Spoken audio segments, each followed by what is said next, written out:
I don't have any positive memories of my dad. I mean, I'm told that they exist. I'm told that he was a good man, but I don't remember any of them. I only remember a violent, angry, chaotic man who scared me when he was drunk and scared me when he was sober. I don't know when I became what you would class suicidal, but I remember even as a 12, 13 year old, I wouldn't wear a seatbelt in a car because I used to think, well, if it crashes, I would rather not have a seatbelt on and just take that opportunity. Although I'm not actively trying to like end my existence, I wouldn't want to miss the opportunity for that to happen. Counted down from three, and on one, I thought they were going to shoot me.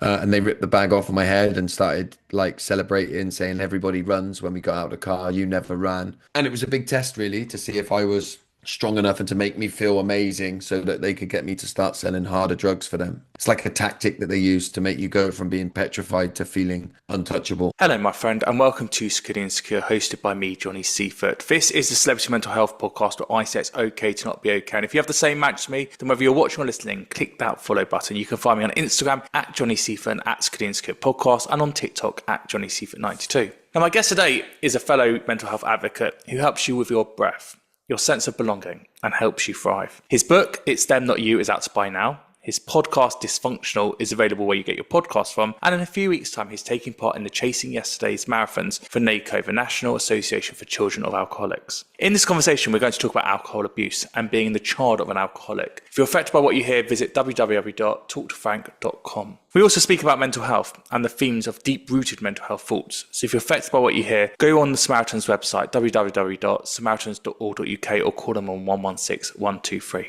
But for now, to tell his mental health journey and how it led him to breathwork and somatic healing, I'm delighted to welcome to Secure and Secure. It's Josh Connolly. Hello, Josh. Hello. Pleased to be here. Looking forward to the conversation. So thank you for having me. Yeah. It's one of those weird things sometimes where you prep for an interview and you go, this could go in any shape or form. And I'm so honoured that you agreed to talk to me. And I already feel quite emotional. And I feel like we're going to go on this journey of some highs, some lows. There'll be some tears along the way. But mostly, this is you being raw in your own words. And I think what's interesting, if we kind of start, is that when I talk to celebrities, and I've spoken to over 370, close to 400 people, I always go, right, let's start with your journey and we'll start in secondary school. Who were you in school? And for you, your story starts at 8 years old. And it's so hard. I have therapy, and it's always so hard when people ask me, what's my childhood like? And then you come along and then you're here, Josh. And I'm going, well, Josh, tell me about what it was like when you were 8 years old. And there's so many lessons that can be learned from you in such an early stage. How does it feel to hear it? It's like one of those things that, I hear people say similar things to me a lot. How much do I fully accept it if I'm really looking into my core of my being? Probably not as much as I should or would like to. Like rationally, I know that I do, and I try to spend as much time as I can with the acknowledgement of how lucky I've been alongside, the work that I've put in to be where I am as well, I guess. I think that part of the human struggle is that we never fully in our core accept the positive side of our life, right? I certainly know that I can get lost chasing the next thing. I'm always, maybe the next thing will be the thing that makes me happy. It'll be the thing that really puts me on in a place where I feel content. To answer the two questions, it feels nice to hear you say it, like it's, I appreciate it, and it makes me reflect. Do I fully accept it in my heart of hearts? Not as much as I wish I could, maybe, is the truthful answer. And maybe that's where the challenge of life comes into it, is that for a lot of people, they're striving for these big milestones. You've done the fatherhood, but you did that very early on. You got rid of the alcohol. You did that very early on. Maybe for you, that big challenge is just that self-acceptance, which for others comes early on to other milestones like being a parent later on in life. Yeah. Yeah, I definitely think that. I think life changes all the time, right? And I've had moments where I feel completely aligned and where I love who I am and I feel very, very comfortable and happy with who I am. And then life will throw a curveball and then I can come away from that. So sometimes I feel very aligned and like happy with who I am. And then there are times when I think that another layer comes off. And that's what I found, if you want to talk about like a mental health journey, is that every time I think, oh, okay, I'm close to like the highway home now, like I'm on the straight and narrow. life throws something else at me and then another layer is peeled and it feels like you go back to the beginning. But that's in some ways the beauty and the journey of life in a lot of ways, I think. That's what life has taught me anyway. To put it into context, if we think really deep into ourselves from a mental health perspective, how do you really feel at this moment in time in this week? Right now, this week, I feel if I was to give it a score out of 10, I'd be a solid 7.5. I'm probably off the back of a period of feeling quite low and sort of having a lot of kind of internal struggles. But I think that when you are struggling, when you are in the kind of mess of it all, sometimes that's the most like fertile ground. It's the whole kind of, I think what we tend to do is actually take two steps forward, one step back. You take that one step back, but then what comes next is the two steps forward. So I definitely feel like I'm in the two steps forward phase at the moment, which is a nice place to be. But that's been the shuffle that I done throughout my life as a child of an alcoholic, particularly because it has like a lifelong impact on you. Absolutely. You're never going to forget it. You'll have the coping mechanisms, and we'll talk about what your tips and tricks are later on. What was that low that you felt recently, and how did you get out of that low? The truth is, the way that I got out of it is hanging in there. I went through an amicable separation over a year ago, so there has been a lot of grief around that. Although it was amicable and we're still very close, very good friends, you're still grieving a life that you had, and then having to start to get used to what the new one looks like. So I went through a lot of grief with that, and I think as somebody who considers myself highly sensitive, I'm a deep feeler and a deep thinker. When I struggle, I really struggle. The world feels really, really heavy. And the way that I got through it is, I say hanging in there, but what hanging in there looks like is I have a good community of people around me today. I have good, in my case, men in my life who I can connect with in those moments, speak truthfully, tell them, I'm struggling at the moment, I'm in it, and all that kind of stuff. And it's those anchors that then become what helps you hang in there until you reach a place where you start to think, okay, I'm ready now to move forward again.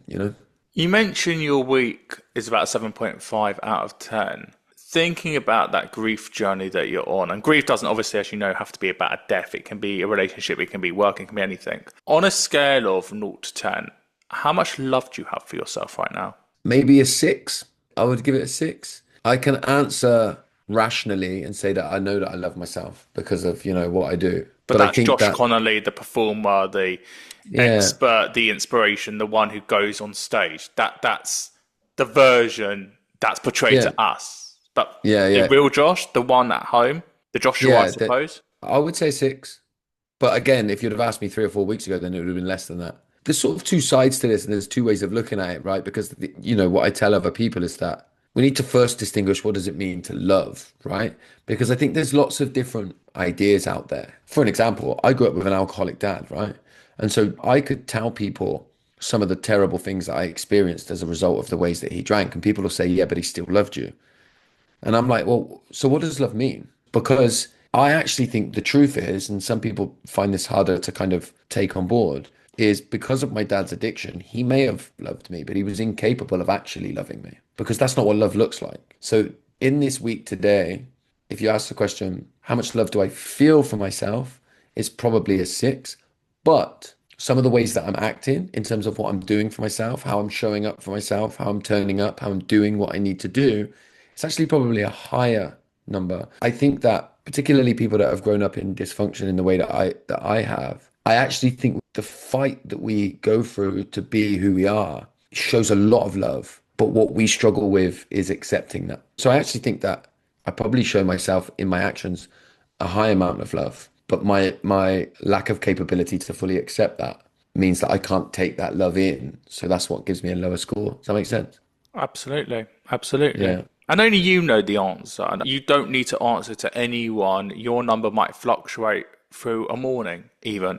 Yeah, You could have a absolutely. great phone call and then you can have suddenly a down because suddenly you remember something or you see something. Your mood's always going to change. And that's the beauty of Yeah. life is that we can keep learning, and the more self-aware we are of ourselves, the more we recognize those feelings. And actually, as you do, as I do, we put our feelings and we wear them as a badge of honor, and it's on our skin, and Yeah, we can say, this is how I feel in this moment. And even if I'm going to be happy in a minute, I've also experienced that sadness, and that's okay. totally. Absolutely. Yeah. Let's talk about that journey. You mentioned your father. If it's okay, let's start with him and go back to when you were 8 years old and talk about what you experienced and the lessons that you've taken on. You're a father of six now. There's lessons that, things that he did wrongly that you've tried to fix and things that he's done rightly and you've tried to carry on. So talk about those experiences of him, the good, the bad, the ugly, of what stands out for you as this is how I define my father all these years later. Yeah, look, I think the saddest thing about my dad is that we talk about the good, the bad, and the ugly, and the good and the bad. Is I don't have any positive memories of my dad. I mean, I'm told that they exist. I'm told that he was a good man, and but I don't remember any of them. I only remember a violent, angry, chaotic man who scared me when he was drunk and scared me when he was sober. My dad would go missing. There was a lot of like domestic violence at home in the very early years.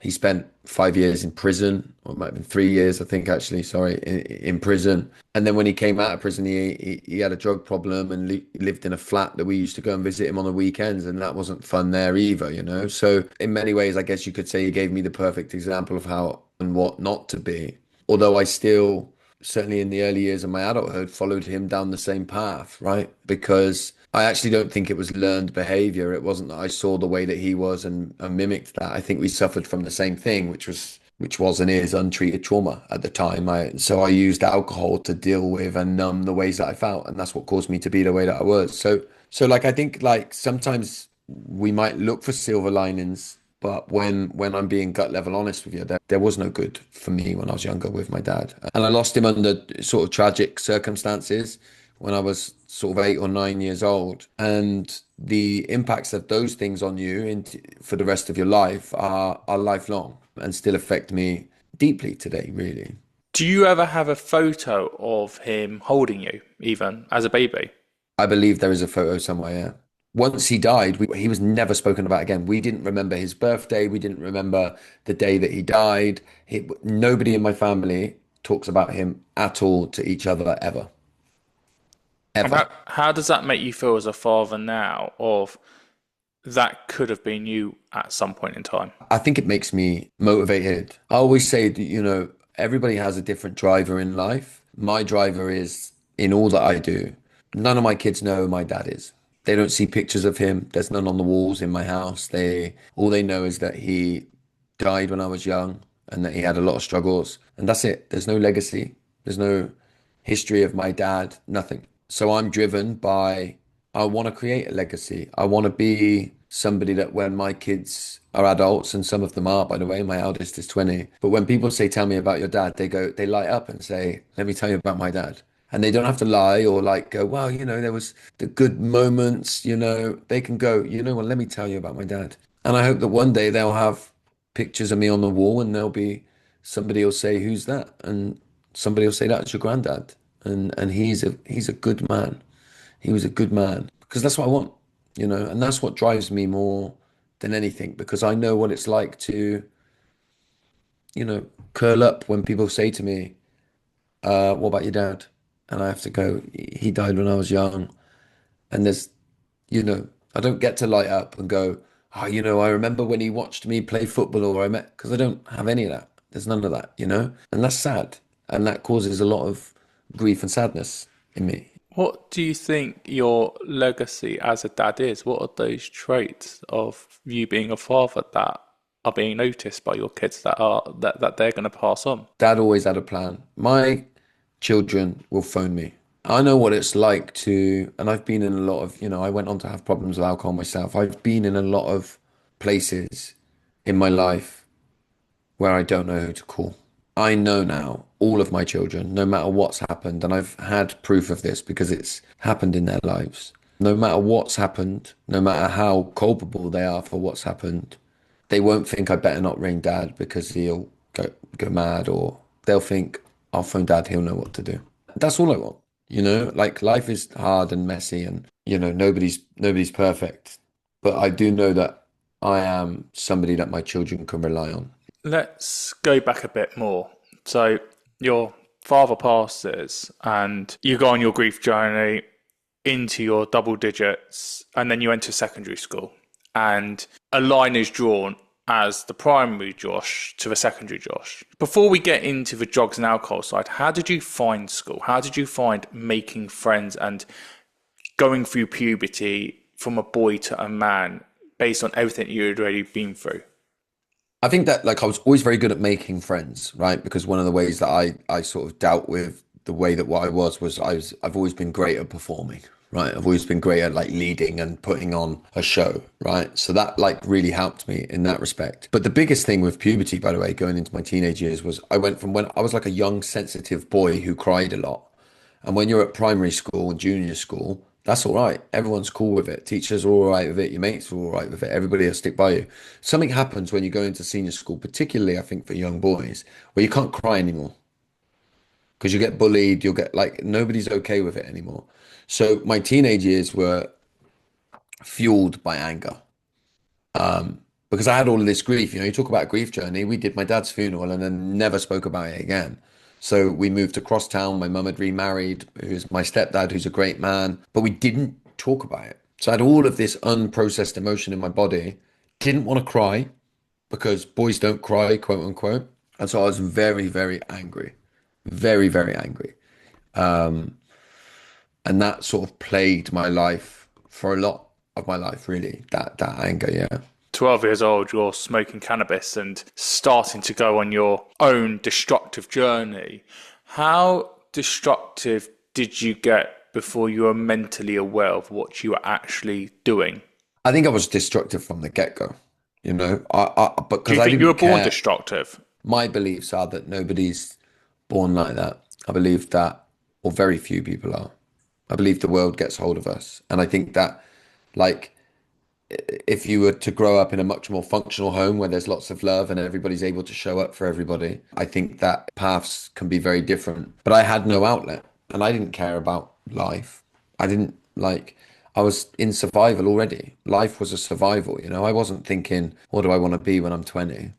Not when I was 12, 13. We did careers stuff at school. What do you want to be? I used to think, I don't care. Like I've got like when you're in survival, you're trying to get through the day. So I don't have hopes and aspirations. And so I always say that I don't know when I became what you would class suicidal, but I remember even as a 12, 13 year old, I wouldn't wear a seatbelt in a car because I used to think, well, if it crashes, I would rather not have a seatbelt on and just take that opportunity. Although I'm not actively trying to like end my existence, I wouldn't want to miss the opportunity for that to happen.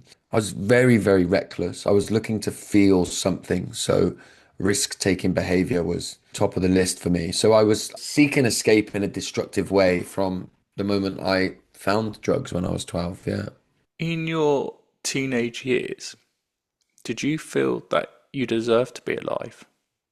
Um, I think that in my teenage years, looking back retrospectively, I felt the world was against me. So I hadn't really internalized it then. So I thought the world was the problem. I hated the world. I hated what, you know, I was quite sort of selfish in that respect. I was quite sort of self-absorbed. I thought everybody had wronged me. And like, you know, in many ways for good reason as a kid because of the way the life had gone. I felt the world was the problem then. And I didn't want to be in it. But I think the internalizing came as I went into adulthood and you start to learn that you've got to try and take responsibility. And then the fact that I couldn't and hadn't, that's when I started to feel like I probably didn't deserve to be here. But as a teenager, I felt like I didn't want to be here because the world hated me. That's what I felt. Yeah. We'll skip ahead to that and then we'll come back. So let's jump to 24 years old. You're sober. You've gone through an alcohol journey. You've become a father in that time. You've had a couple of kids. You're in your first proper relationship. Everything's kind of getting better. 9 months later of that sobriety, that mental health impacting you changes. So let's bring that together to what you've just said. At that point, what happened? Was the world against you too much? Had you reached your limit? Where were you at mentally, my friend? So 9 months into sobriety, when I decided I didn't want to be here, that was more, I'd blamed alcohol for a long time, stopped drinking alcohol. I was now 9 months sober, still had the same feelings of struggle. Self-loathing had come in by then. And I started behaving the same way as I did when I was drunk, when I was sober. And that's when it felt like the right thing to do. I don't really have a right to be here. I don't deserve to be here. I had 4 children by then. And so, yeah, I felt like not being here was a very honest and noble decision, which is what it felt like. And I made that decision not to be here. And I was very lucky that, I went to see my kids. And because I knew what I was going to do, the past became irrelevant, the future was non-existent, and for the first time ever, I was present in a way I'd never experienced, and I changed my mind. But more importantly, it was that kind of weekend with my kids, that moment where I realized that the problem was everything I was feeling inside, and that's what I needed to deal with. And that's why I've been very lucky, really, that that was over 14 and a half years ago, right? And so now, like, the journey in the last 14 years has been to work through that emotional pain and distress. For those that are listening, if you're affected by what you've just heard, samaritans.org.uk, call them on 116 123 for more information if you're struggling mentally to the extent that Josh was at the time. You had four children between that ages where you were drinking and then two children afterwards. How did your parenting style change between the first four and the latter two? And is there, I don't want to use the word jealousy or rivalry, but is there a difference between how the first four look at you and look at the world versus the other two post being sober? Without question, without doubt. Without doubt. My first four will have been affected by the world that I brought them into. They will have struggles that I believe my younger two are now 10 and 8. They won't have some of the struggles that my older four have.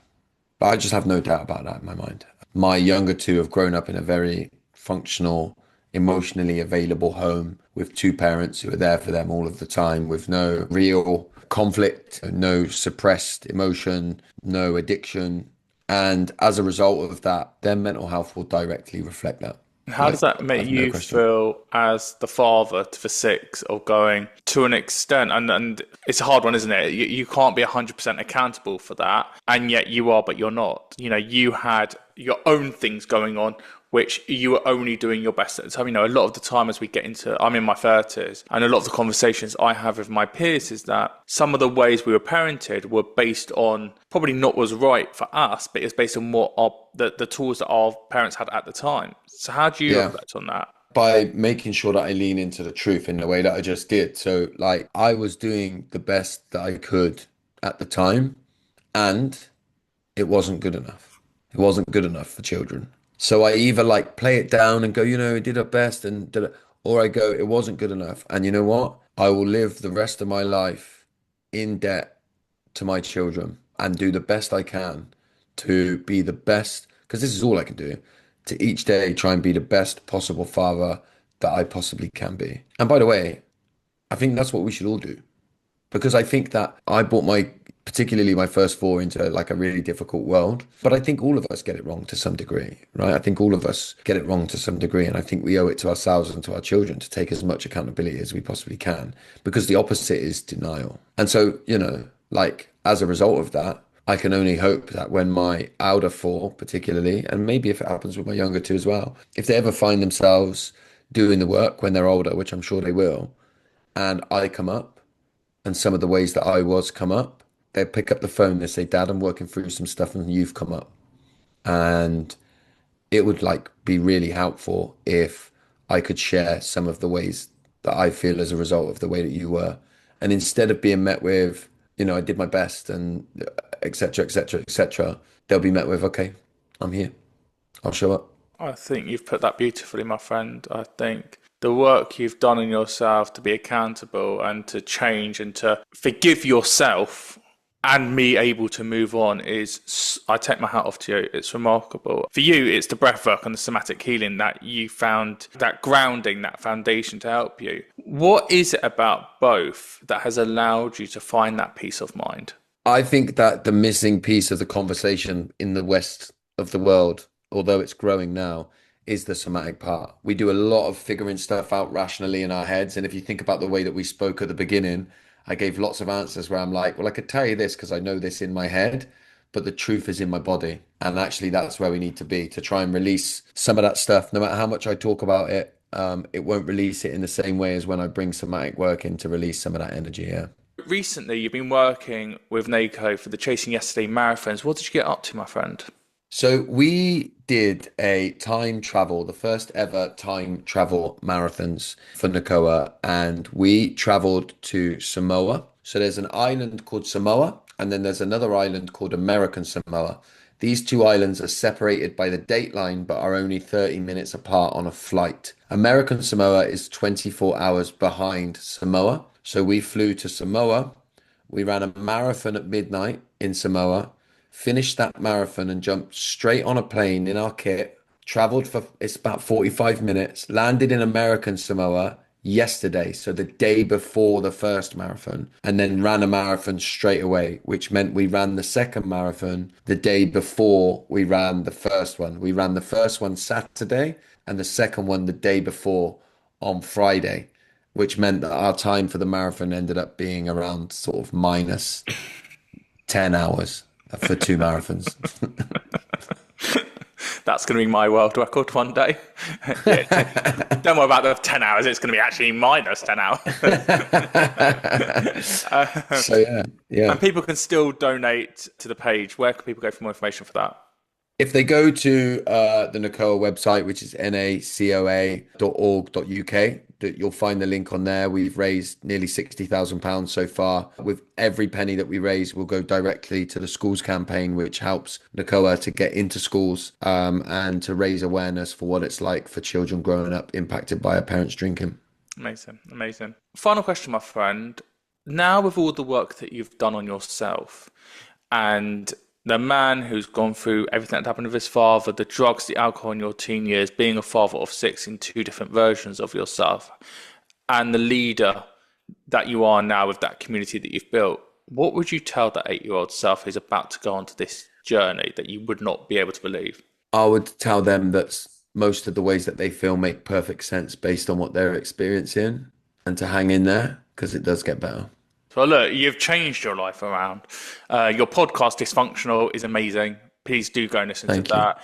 I think what you've done and what you've been through has helped your interview skill and the way you bring things out of guests because of that empathy you have is remarkable. Your book, It's Them Not You, is out to buy now. A couple of websites, nacoa.org.uk for more information on the marathons, talktofrank.com for more information on alcohol abuse and obviously for mental health support, www.thesamaritans.org.uk. I'd also like to say on the Men podcast with Matt Willis, you did, Josh, an incredible interview. And obviously there, it's very different to what we do here, that you relived every moment and all the stories. If you want to hear more from Josh about what he's reflecting on, do go and check out the episode of Matt Willis on the Men podcast, where you get your podcast from, as well as where Dysfunctional is, as well as Security and Secure, because this is the mental health podcast where we say it's okay to not be okay. For more information on Security and Secure, you can find me on TikTok at Johnny Seifert 92, on Instagram at Johnny Seifert and at Security and Secure podcast. Click that follow button where you're watching or listening. Click follow on those social media channels.